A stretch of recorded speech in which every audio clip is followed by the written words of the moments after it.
Senadora, obrigada pela entrevista. O senhor acha que a vinda de Dilma Rousseff ao Senado é capaz de desestabilizar o resultado e ter aí um resultado favorável à presidente afastada? É muito difícil, né? A presidente, ela queimou, acho que todas as oportunidades que teve para mudar o curso desse caminho. Aliás, não era nem para ter chegado a esse desenlace. E processo de impeachment, aliás, todo o processo, né, como dizia Kafka, depois que ele começa, é difícil, a não ser quando você tem uma habilidade ou tem provas irrefutáveis do não cometimento de crimes, né, que não é o caso. A presidente tinha uma ampla base de apoio aqui no Congresso. Ela e o presidente Lula, né, tiveram uma base enorme. Como é que um governo que tem amplo apoio acaba em impeachment? O que explica isso na opinião do senhor? Primeiro, algumas características pessoais da presidente Dilma. Segundo, aquela coisa que já é uma máxima, é até bíblico. Casa dividida, ela não se sustenta. O PT, foram passando-se os anos e o PT começou, o que na verdade no início foi sentido como talvez uma das causas de sucesso, que era a ampla democracia, tinha várias correntes dentro. Na verdade, essas correntes começaram a brigar depois dentro pelo poder. E essa briga de poder acabou começando a esfacelar esse projeto de poder deles. E isso ficou bem claro quando a presidente Dilma assumiu. Havia ali um compromisso, todo mundo sabe no ambiente político, havia um compromisso dela ficar apenas 4 anos. E aí depois ela fica 4 anos e resolveu ficar mais. E aí sim, a briga foi mais forte. Já havia uma certa briga. No início ali ela demitiu vários ministros que era ligado ao Lula no primeiro mandato dela. Então esse projeto de poder ele ruiu, na verdade. Foi uma implosão, aquela coisa tipo aqueles prédios que caem em cima do próprio alicerce. É lógico. Usa a retórica agora de culpar a oposição, culpar Eduardo Cunha, essa coisa toda. Mas respondendo objetivamente a sua pergunta, realmente é de se refletir. O que levou isso? Então, eu digo, foi implosão. Na verdade, brigaram internamente, e aí brigaram internamente e brigaram com o principal partido do país, resolveram descartar o PMDB. E aí descartar o PMDB, não se tira o PMDB do poder de uma hora para outra, e aí se deram muito mal. Esse componente político, então, ele é mais forte até do que a questão dos decretos e das pedaladas, que são os motivos do crime de responsabilidade de que ela está sendo acusada? Olha, os presidentes, eles cometem crime o tempo inteiro, essa é a grande verdade. Se você for computar os crimes que o governo de Lula cometeu, é uma coisa absurda. Mas o que ocorre? Vai discutir impeachment, por exemplo, do Lula naquele momento, ele em pleno ápice do seu apoio popular e político. A população não aceitava. Eu digo, o processo de impeachment, ele é calcado em algumas, ele é lastreado em algumas... Primeiro, vários fatores. Vários fatores. O apoio popular, o cometimento de crime, né? E, obviamente, o apoio político para que ele ocorra. O caso é que a presidente Dilma ela alcançou as 3 figuras: cometimento de crime, falta de apoio popular e falta de apoio político. E aí, quando se chega a um tripé desse, nem monarquia se sustenta.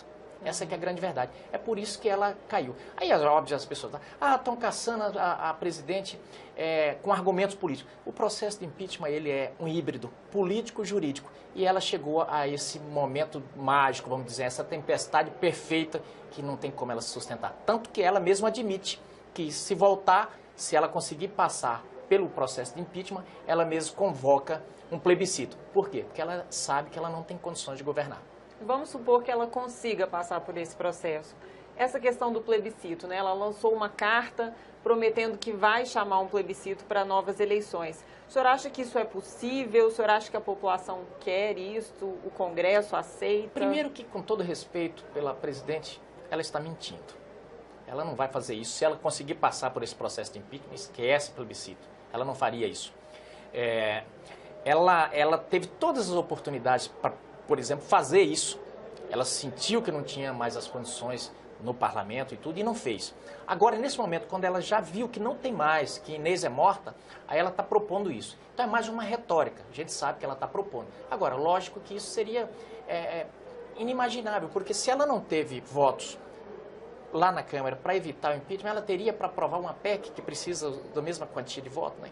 Então, é retórica para dizer, eu penso que eles fizeram uma estratégia errada, porque se tivesse deixado esse processo transcorrer rápido, ela poderia então usar o benefício da dúvida, porque a população ainda não tinha acompanhado o que é esse negócio de decreto, pedalada.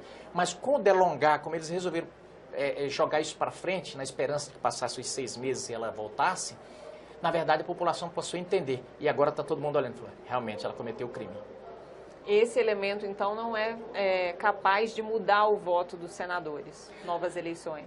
Ah, não é. Não é porque aqui todo mundo, o mais inexperiente aqui, conhece muito bem como é que funciona o processo legislativo e sabe que isso demoraria uma eternidade.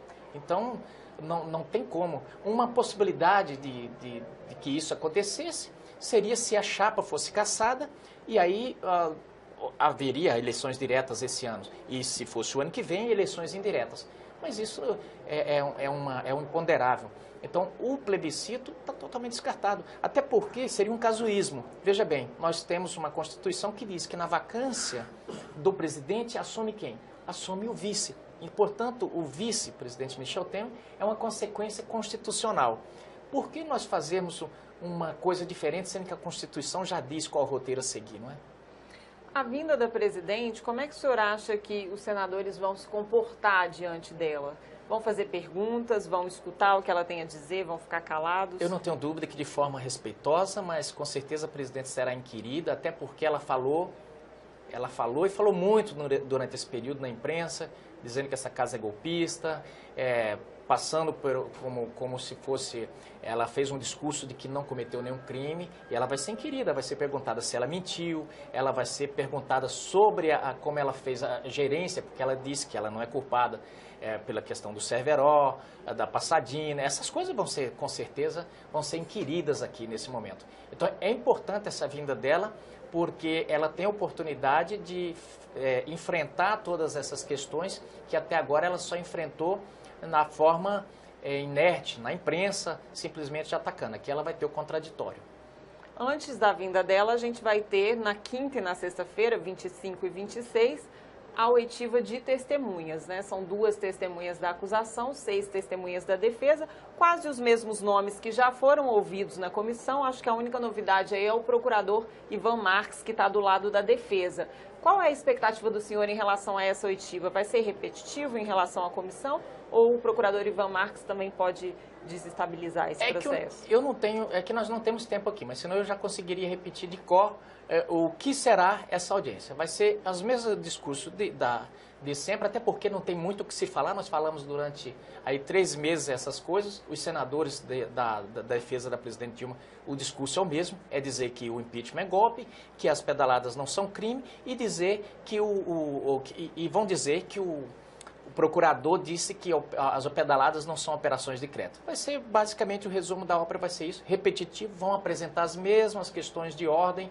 Então quem assistiu, isso é que nem novela, quem assistiu o capítulo anterior, praticamente o outro é praticamente a mesma coisa.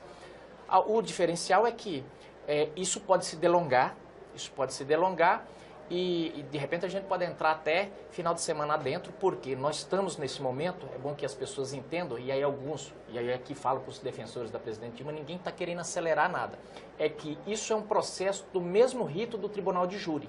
E quando começa o julgamento, as testemunhas elas ficam enclausuradas, eu vou usar esse termo porque a grande verdade é essa, elas não podem ficar com telefone celular, não pode ter televisão, elas ficam num quarto de hotel, simplesmente lá fechadas. E aí a gente não pode deixar essas pessoas presas por muito tempo. Então a gente tem que começar a oitiva das testemunhas e ir até terminar. Se porventura não terminar no sábado, não terminar na sexta, vai para o sábado. Se não terminar no sábado, vamos para o domingo.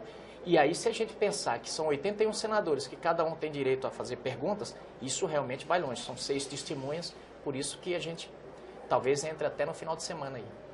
E a votação ela deve se dar na terça-feira, senador? O senhor acha que termina esse processo todo na terça-feira?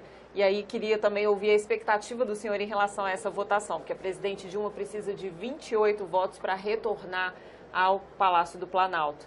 E ela, nas etapas anteriores, só teve 22 da primeira e 21. Qual a expectativa do senhor em relação a essa votação? Eu creio que dessa vez ela vai ter menos votos até. pela expectativa que a gente está tendo aqui, pelo que eu tenho conversado com os senadores. E eu vejo assim, com relação ao tempo também, a expectativa vai depender muito da presidente também, porque como ela está se defendendo, ela não tem tempo. Então, para cada pergunta de senador, ela pode usar o tempo que quiser para se defender. Como são 81, e cada um tem direito a 5 minutos de pergunta, isso aí pode se delongar bastante. Então, mas eu creio que ali pela terça, quarta-feira, no máximo, a gente vai estar votando. Obrigada, senador. Eu que Nós agradeço. conversamos com o senador José Medeiros sobre o calendário do impeachment. A votação começa no próximo dia 25 de agosto. Eu agradeço muito.